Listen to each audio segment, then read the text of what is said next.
So this is exciting. We're going to be talking about um, coaching. We're really going to be talking about coaching as a whole because I think coaching is the umbrella term, and then there can be life coaching, there can be leadership coaching, there can be career coaching.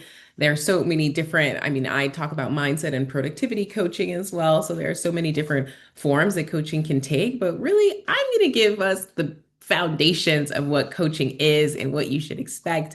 And for everyone who watches the recording, my name is Niomi Sterling. You can see it on the screen. I'm a coach, and my kind of coaching brand is called The Good Network.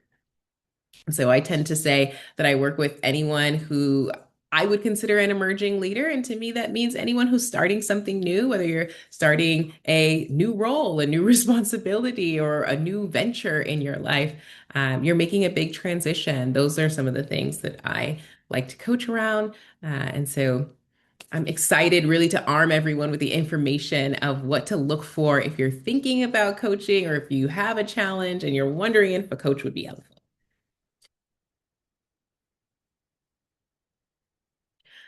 The first thing that is, I think, the most important thing to know is what coaching is and what it isn't. So you can see coaching is really forward focused. It's really thinking through what goals do you have and how do you want to reach them. You work with a coach not only to build a plan towards reaching that goal, but to also think about what kind of clarity do you need? Do you have are we building confidence towards you reaching that goal? What does action planning look like? And we actually try a bunch of different action plans to get you to a place where you found something that's working for you. Of course, your coach is definitely your accountability partner. So every time you get into that coaching session, while you're welcome to bring up many different topics, one of the things that coach is going to do is kind of ask, are we progressing towards that goal, the goal that you have for yourself? Has the goal changed? What are we looking at? And then, of course, this is a big one. Coaching is really about unlocking what you already carry within you. So that already kind of gives us a little segue into what coaching is not. So it's not going to be a substitute for any mental health care. It is not therapy. It is not counseling, and it is not consulting. Really importantly, it is not advice giving. And so when you think about whether you want to work with a coach, you want to think through, are you looking for someone to tell you the answer? Are you looking for someone to give you the solution to your problem? Or are you looking to work through something? Are you trying to get clarity around how you want to approach something? Are there some nuances that are specific to your life that someone else wouldn't know or couldn't navigate you through? You have to navigate through it yourself. Really, in those moments and those types of challenges is where coaching is going to be really impactful because coaching is never one size fits all, right? So it's really customized to you, what you bring to the table and where you want to go.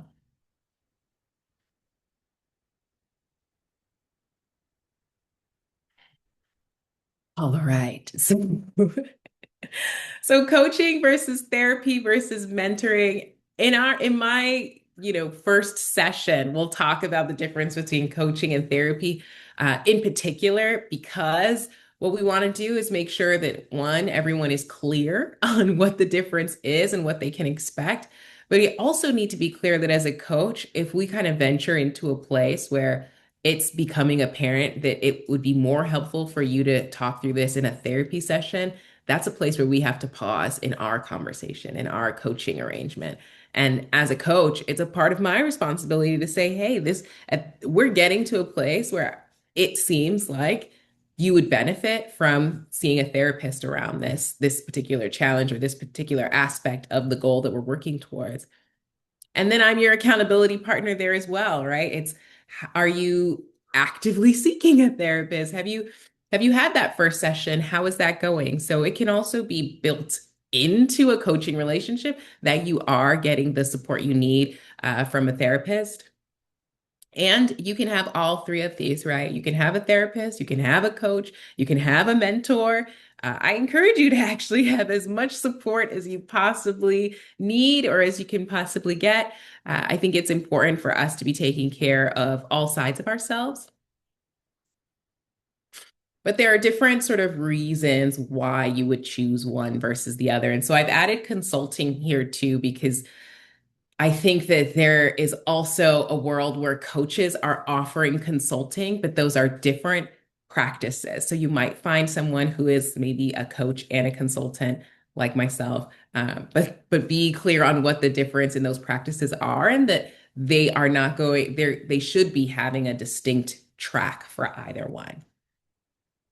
And I love a chart. So, hopefully charts are also helpful for other folks.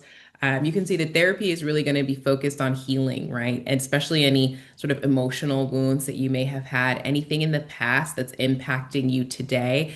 Therapy is really going to focus on that past healing, that past challenge, or that past trauma, and help you heal it so that you can move forward. There will be things that will take you months to process in a therapy conversation that might move much quicker in a coaching conversation because we're not spending that much time talking about the past. And I really recommend people kind of work on a goal that they feel already sort of healed around. Because coaching, yes, we'll touch on it, but then we're going to focus on the future. We're going to go forward. We're going to focus on how you're putting the things in place that you need to reach that goal. Mentoring, of course, is when you're looking for advice from someone who's literally been in that position. They've been in those shoes. So you are looking for someone to tell you, what does the path look like from here? And consulting is when you're looking for someone to actually solve the problem for you. You don't have the time to solve it yourself. You hire a consultant. They find the solution for you. Sometimes they even help you execute on that solution. So those are the differences. And you can kind of think about it that way when you're wondering, should I get a consultant? Should I get a coach? Should I get a mentor? Should I get a therapist?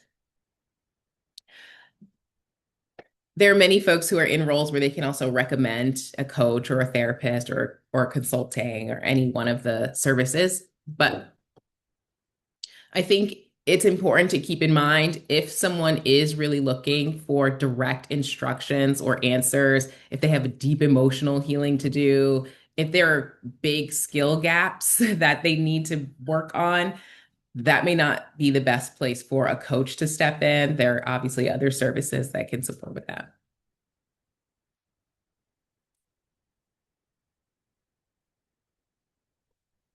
So, what to expect from coaching, what to expect in your first session. In my first sessions, we really focus on connection, understanding what your goal is, and really getting um, a better perspective on whether or not that is something that we can work towards through coaching. So you'll share what brought you to coaching, you'll share what you hope to gain, walk through kind of what the relationship is going to look like, cadence, things like that. But really, then we want to map out a plan that feels aligned to what you want to accomplish and actionable or achievable.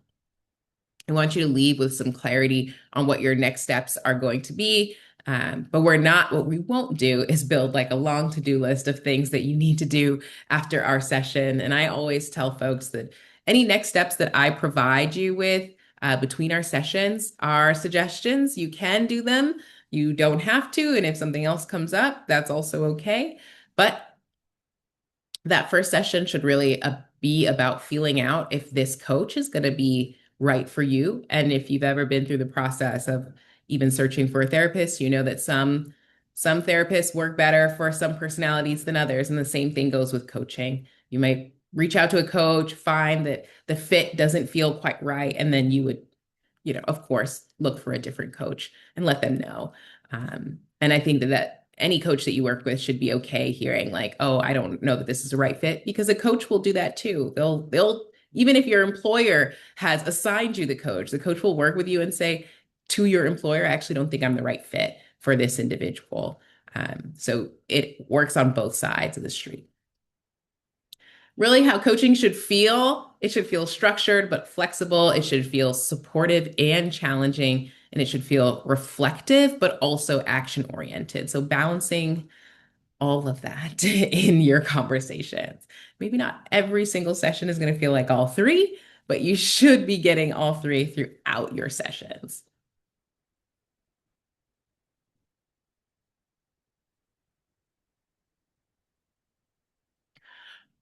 One of the things that I think is important to name is that coaching can be really helpful in career development and leadership growth. Anytime you're navigating a transition, if you're looking to build some intention and self-trust, I know a lot of folks come to coaching with some fear about a next step that they want to take, which is a perfect challenge to approach with coaching.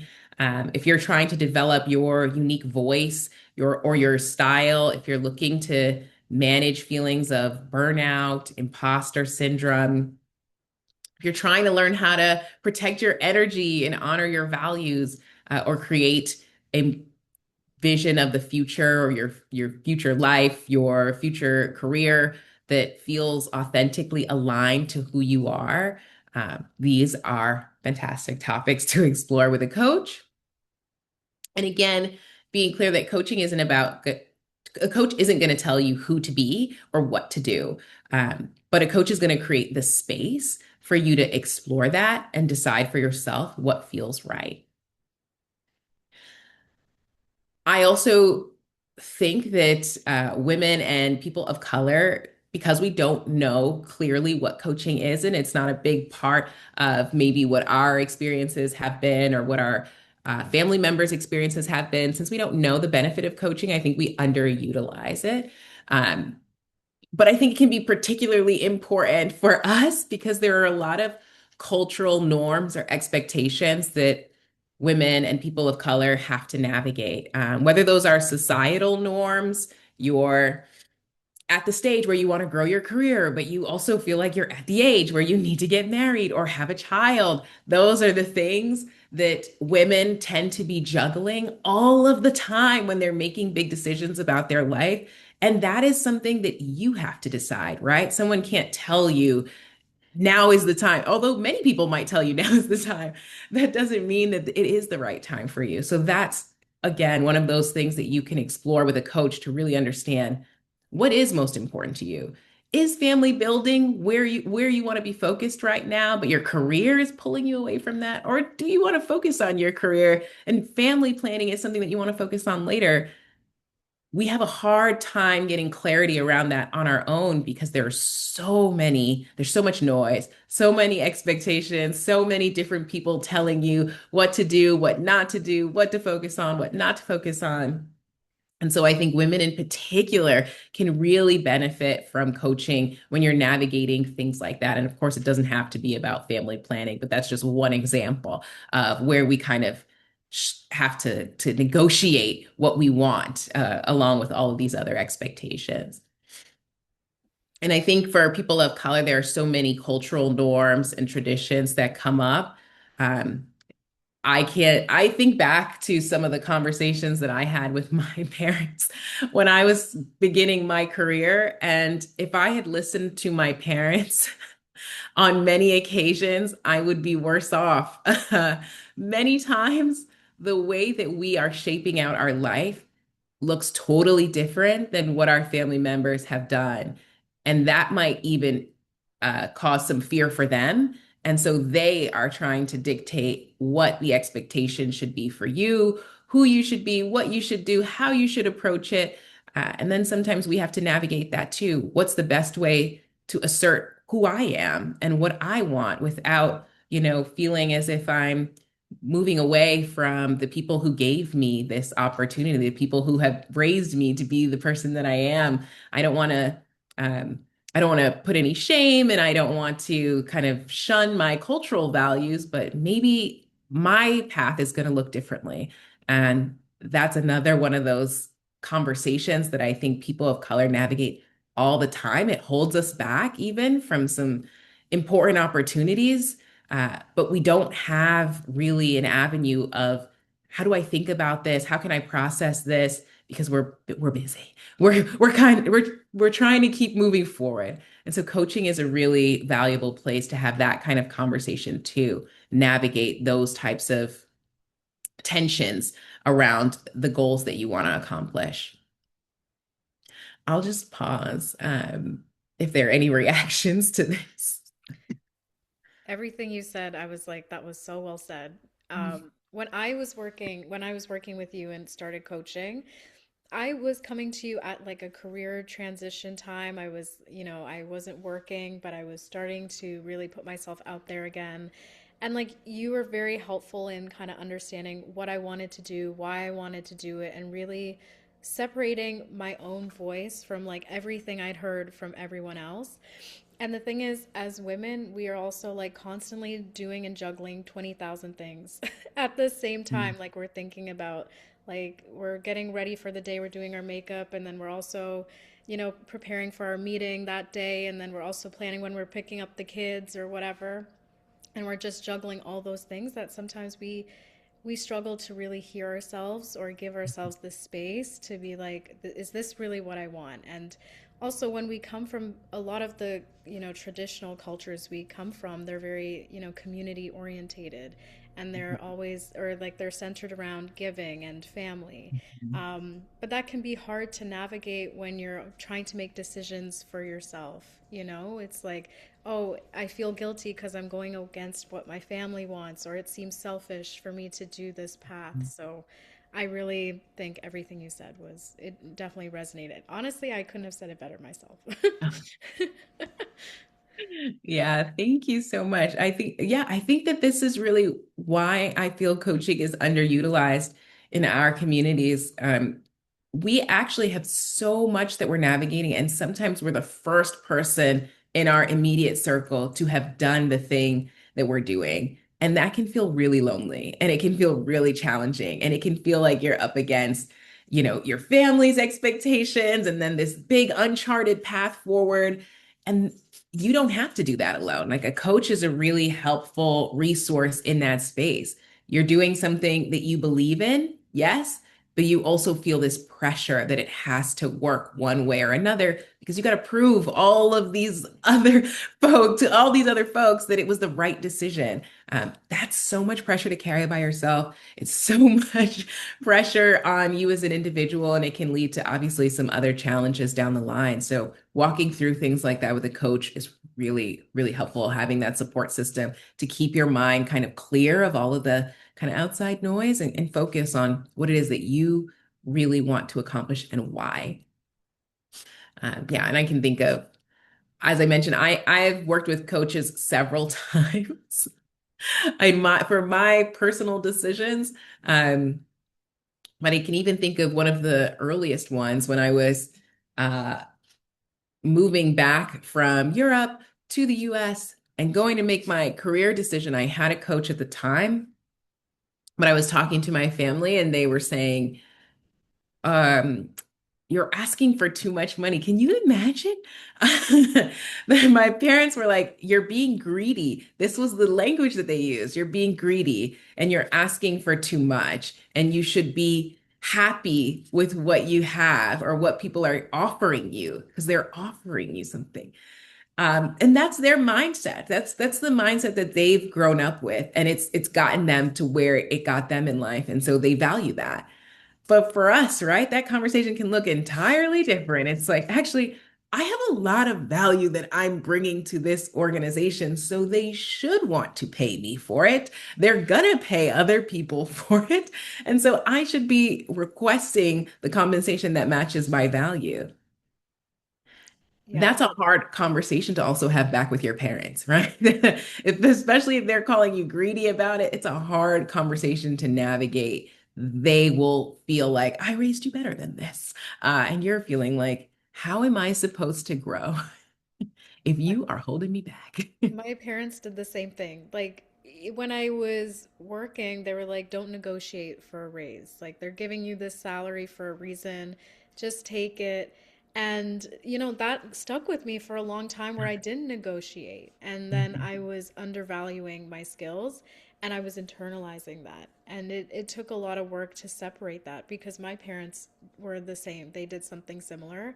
And I feel like also with coaching, it's just something that never occurred to me that that was available to me. It always just Mhm. seemed like I could only work with a therapist. Um, but it's nice to know, like now, especially that we're talking more about coaching, that that is also available for people. Because sometimes therapy is not what you need, or sometimes you need both. And I feel like that's something we don't really talk about either. Yeah.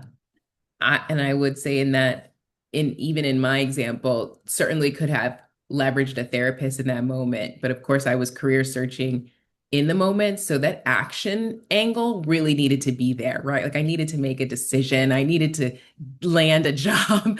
And so I didn't have a lot of time to negotiate what my family's telling me versus what I believe to be true versus what I know about the market and make some decisions around all of that. So coaching is uniquely helpful in that space where it's like an action needs to be taken. I don't have a lot of time to mull this over. I want to, but I need to have a path forward soon. Hmm. Yes, I love everything that was said, and it's crazy when you were talking about, they were telling you, no, you shouldn't increase your price. I was telling in the chat that's why then women struggle to price themselves and increase pricing because they think they don't have value because we grew up with that, and our parents, they did the best with what they have at that time, and now we need to do better, and it's directly linked to the financial trauma passing. No, don't ask for a raise, don't do this, don't do that, and you're like, okay, my parents told me that, so it's completely normal. So it's yeah, it's crazy to hear. And I love what you said about coaching, the fact that women are, yeah, we're navigating so many things, and sometimes I remember when I went into coaching, it was so hard for me to understand, okay, what am I supposed to do? I was like, okay, I'm going to do coaching. She's going to tell me what to do. And I was surprised because it's like, oh my God, she actually asking me questions to be accountable of what I want and and I feel like it's needed because sometimes you're just everywhere and you don't take that time, you don't have that space to question yourself and be like, okay, what do I want? What do I Mhm. want? I don't know what I want and how where I want to go. How do I get there? So yeah, I think that coaching everyone should do coaching at some point in their life, the same way of for therapy, where you're more dealing with the past stuff. But it's interesting to be grounding in the present, but also think about the future and how do I get there? So, Yeah. oof, Yeah, thank you. I really do feel that coaching helps you understand what you actually want to do. mm, Not, I mean, because we want to do everything, to be fair. Many of yes, us are like, I can do this, that, and the third. mm, But some of those things that we're saying we want to do are things that we feel like we need to do, things that we feel like someone said would be a good idea for us to do. And so it's really getting to the root of, well, what do I actually want to do? And then what do I have time for? And then what can I actually commit to? And coaching is really mm, about that level of exploration and getting to that point. Um, so it's, as I mentioned, it's helpful for your career. It's also helpful for your life. There are many conversations that you're going to have around what who do you want to be? What does the next step look like? I always try not to limit the term coaching, especially when people come for career development or leadership, because I think to a certain extent it's gonna overlap with some things that are happening in your personal life, and we're gonna address it. We're not gonna shy mm. away from that because if it needs to be addressed in order for us to move forward, then we got to open that door and kind of talk about that too. Okay. I really could talk about the many use cases of coaching all day, like particularly for people of color and women, because there are so many things that I think are unfairly placed on our shoulders to carry and to think through and to make decisions around. You know, some of the conversations we're talking about, if you have a brother or if your parents maybe had a son, they probably wouldn't say the same things. They'd probably be like, ah, yes, great, go for it. And that's difficult, right? Especially if you do have a brother and you're actually dealing with that, then it's then it is like, okay, this is really harmful to me because now I can really clearly see a double standard and I need to navigate that too. Coaching can be really beneficial when you're trying to maintain relationships, but also anchor on who you are. Now, I promised that I was going to share a couple of mindset and productivity strategies. I'm also posting a lot of these on my Instagram lately, but there are a couple of things that I try and anchor on a lot when I'm just kind of having casual conversations. I mean, for coaching sessions, we're obviously creating a plan that's very detailed, kind of detailed and specific to you. But when I'm having casual conversations on what are some tips that you can take with you to be thinking about how you want to structure your time, how you want to get to a place where you feel like you're more confident to take that next step, it's always kind of paying attention to any limiting beliefs. Notice the stories that you're telling yourself. You probably hear a lot of people say, what would you tell your best friend? Would you say the same thing you're saying to yourself? And if not, then you know that that's something that you need to reframe. Reframes are not easy. They sound easy, but you likely have to put some practice in. So really get into a habit of reframing those thoughts, building the habit around noticing when you're having a limiting belief and putting the opposite in place. So many folks find themselves faltering on their goals because they have so many goals. They come with like a long list of things that they want to accomplish, which is amazing because folks are ambitious and they have a lot of talent, and so they can do so many things. But we only have so much time in the day, in the week, or in the year. And so one of the things that helps you focus is to just name each morning, think of three things that must be accomplished today. What are the priorities for the day? If you can check off those three things and you would feel productive, that day was well used, great. Everything else is the optional things that you could have made movement on that day. This way, you're kind of protecting your time, but you're also prioritizing what you feel like needs to get done. The third one I think is so important to me, celebrate your accomplishments. I know so many people, particularly so many women, who do amazing things, who accomplish so much. Especially some of my friends are new parents, and I'm just thinking, do you know how much you've accomplished today? But we don't take the time to pause and celebrate that. We don't take the time to say, actually, I've done amazing things this week. Look at all that I've accomplished. Even for myself, my birthday was in February, so I took some time to think through what have I accomplished thus far, and like this could look like anything, right? I said, what last 10 years of my life, how do I feel about how that went?